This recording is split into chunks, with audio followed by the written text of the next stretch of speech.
Ya, saya beberapa kali mendengarkan pidato beliau. Bahkan tadi ketika saya dengar pidato, saya tunggui.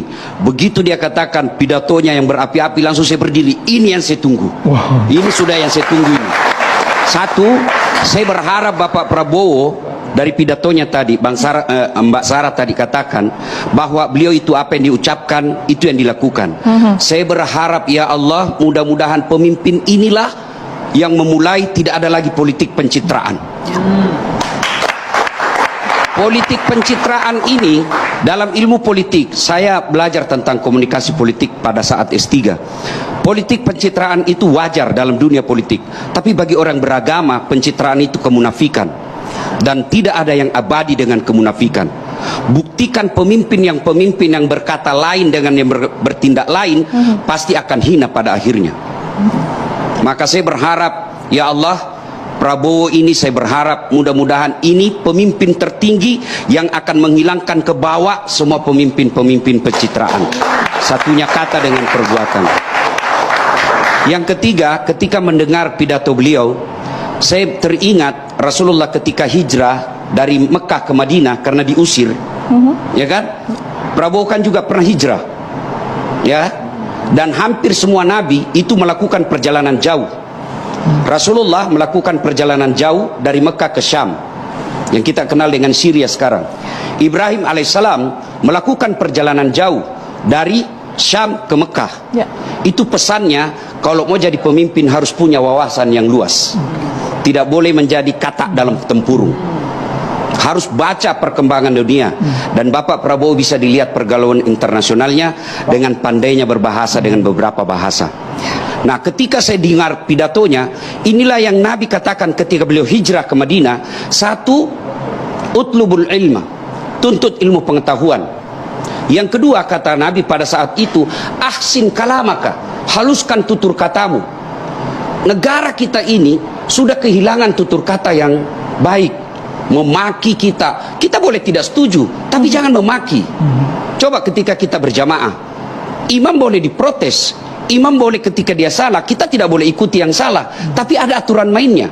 Ketika imam mestinya ruku, dia sujud, saya harus luruskan, tapi tidak semua harus teriak, ada aturan mainnya.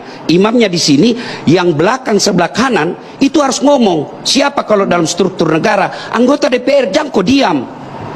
Caranya menegur. Kalau berjamaah tidak dikatakan, "Oh imam salah kau." Tidak dipukul pantatnya, "Oh imam keliru kau." Tidak, tapi apa yang diucapkan? Subhanallah, Maha suci Allah. Itu pendidikan moral dari agama, pendidikan dalam berjamaah. Kalau salah imammu, jangan kau ikuti, tegur, tetapi dengan tetap adalah ahsin kalamak, tuturkan tutur katamu yang baik.